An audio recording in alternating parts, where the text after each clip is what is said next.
Hey, what's up, friends from El Tri Online, and all of you Liga MX fans and Mexican soccer fans? I'm Joe Rodriguez, and I'm joined today by my good friends, Elmur Souza from Guadalajara and El Super Mojado.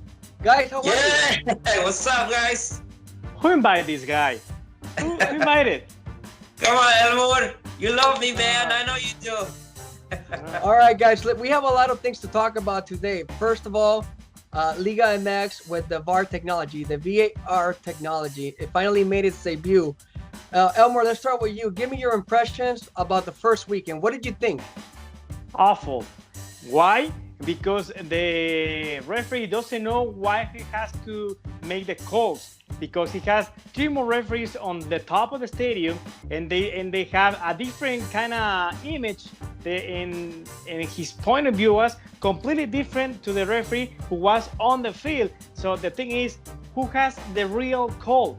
The referee on the field or the three referees on the press box? So that's the main thing. Because, for example, last Friday on the Atlas Veracruz game, they get two PKs, two penalty kicks. But the first one, it was really complicated to see on the first hand for the referee. They go straight to the VAR, and he doesn't have any clue for what they have to say until he make the decision he hears the decision over the three people on the press box. The thing is, the three people on the press box, the three former referees, has more confidence to make the calls, even the same referee. So I don't know what they have to do, because the real thing is the referee on the field has to be the only people who make the calls. That's the only one. Okay, Super, what do you think? Hey, man, I think it was expected. It's the first week. I think they don't really know what to they didn't really know what to expect. So everybody was nervous.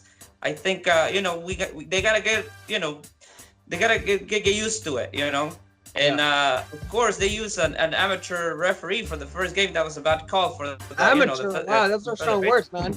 Hey, man, everybody's saying it. They should have used a more experienced referee for the first game. I mean, he made some decisions that were questionable, but I think once this thing gets rolling, I think it's gonna be better for the league.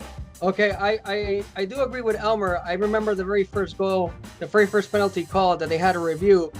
In real time, it's really difficult to make a judgment call, but then it gets really convoluted with so many people talking in their head. And the second one, it was a little bit more clear because the guy stuck out his hand and you were able to see that. So I think that the referee should have made that initial call. But in any case, it just slows down the game. That's what I personally don't like. So just in one quick word, is it beneficial for the game? Elmur, yes or no? Should have to benefit. But the thing is, in Mexico, who has the real word? Who has the last call? The VAR people who see the game on the screen, or the referee who are on the field? Because MLS, Bundesliga, and other leagues, the last call is from the referee on the field. So yes or no? They have to help. Yeah, there's a benefit. There's a benefit. Yes or no? In Mexico, I don't know. You don't know? Yes or no? No, I don't know. I don't have an answer, because the thing is, nobody knows who is the boss. Okay.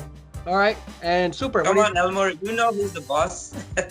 Now it's gonna make it more difficult to go against the boss. They're gonna use this video now. Before it was like they were getting the call anyways. Hey, when the big teams play, the pressure from the stands came down and said, hey, make the call. But this time it's on video, and I think it's gonna be benefited.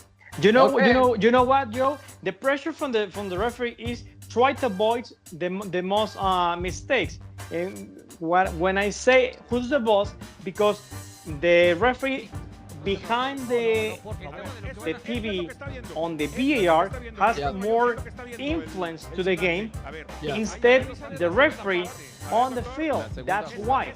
At the end, MLS, Bundesliga, and another leagues, only the referee has the last call, not backwards. That's the thing in Liga MX. Sticking with the topic in Liga MX, now Cruz Azul was sitting at the top of the table, ended up losing to Querétaro. Club America ended up winning, and now they're sitting at the top of the table. this sets up a very big matchup between both of those two teams on Saturday. They're going to be playing at Estadio Azteca. Right now, Elmur, who do you like to come out at the very top at the end of the season? I don't know, because the thing is, at the beginning of the season, Cruz Azul has the most powerful team. But so far, it's the same Cruz Azul the last 20 years. The Cruz Azuleada is back. So if the Cruz Azuleada is back and the Piojo Herrera has more confidence on his players instead Caixinha, maybe America has more skills and more tools to beat Cruz Azul. Okay, super. What do you think? Oh man, I think it's the same. I agree with Elmur. Cruz Azul is going, down the cliff again, like every other tournament, and the Cinderella story for them is over. Midnight came soon, too soon, I think, for them. Yeah. So yeah. now, I mean, even though that I don't like America, I like my heart is with Chivas, so I don't want to see them on the top. But I think they got more chances than Cruz Azul at this point. Okay, that's interesting because as we see their schedule, both of them have very difficult games. In these last 4 weeks, so it's going to be interesting. But again, I think this matchup on Saturday is going to literally dictate, in my opinion, who ends up at the top. And you know what, Joe? What's that? The last one. Yeah. The thing is besides the derby between America and Cruz Azul, who's gonna make the calls on the VAR? Because America is the team who plays as a home team. So who's his boss? Televisa. So I want to know if he's a really tough call, who's gonna make the real call on the upper side, and I mean on the press box or on the field. Okay, well, it's going to be interesting to see how the VAR also plays role in that particular game. All right, sticking with the table. So again, I mentioned there's 4 weeks left in the regular season, and obviously we all know Super Chivas always under immense amount of pressure. They have not made the playoffs since they ended up winning the title in the Clausura 2017. What do you make of Chivas' chances right now? Well, they have it tough. They gotta win at least 3 of the 4 games to have at least the hope to the math that comes in to favor them. But they're only 3 points back, though. If you think about it, only 3 points separate them. But they also everybody ahead of them, they're gonna play too. It's Right. it's hard. It's hard. They're waiting for scores. They're not depending on themselves, but other teams also. So it's I think it's gonna be tough, but I have confidence on them that Cardoso is gonna put some pressure on their players, and at I least can see Elmur doesn't agree with you. Come on, Elmur. We're gonna be champions again. Nobody expected us from us last time. No, but the thing is with Chivas, I know there's only 3 points behind, but the thing is the way he's been playing is really poor. Right now they only left 4 games. So in my opinion, Chivas has to focus only on these 4 games, like a pre-season, thinking about on the World Cup of Clubs in Abu Dhabi. In my opinion, because who wants a big mistake from the Chivas, the most representative team in Liga MX, making a big blow up on the biggest scene in December? Nobody. So for me, they have to focus on that championship.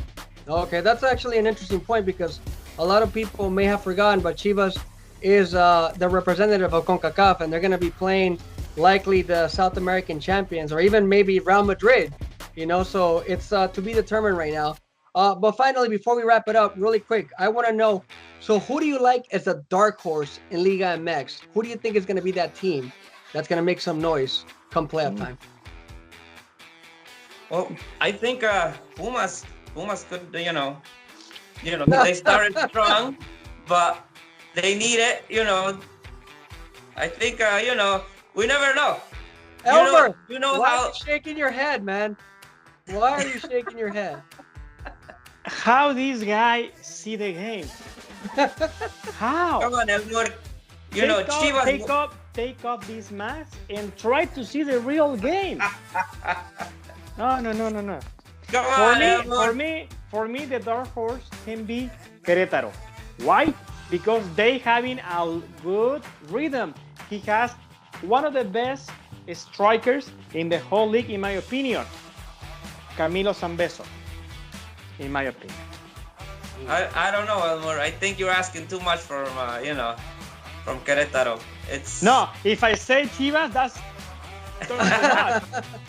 Or even Atlas, Veracruz, or Lobos instead. But Hey, Querétaro well, can be one of the dark horses. okay, that's fair. But you know what? To your point, Elmer, yeah, mathematically, even Atlas and Veracruz are still mathematically, Yeah. they still have some mathematical chances. But realistic, the chances are that they're not going to qualify. But I mean, they're both, solid arguments. A lot of people do like Pumas. A lot of people like their playing style. And Querétaro is one of those teams that has been surging. So, that's the great thing about Liga MX. That Liga MX from top to bottom is definitely one of the most competitive leagues, probably in the entire world. You can expect anything, and you have to put on the side the math and only focus what happened on the field. The skills on the field can be the difference between a goal and a qualification and a championship, not mathematics. we have to wait also what to see what Tigres does, because if Tigres gets in, forget it. You know how they every tournament in December they take it. So I don't know. That's the only truth I say this guy.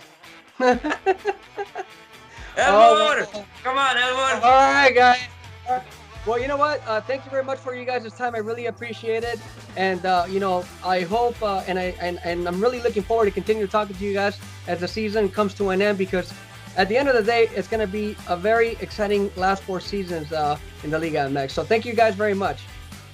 Thank you. A pleasure.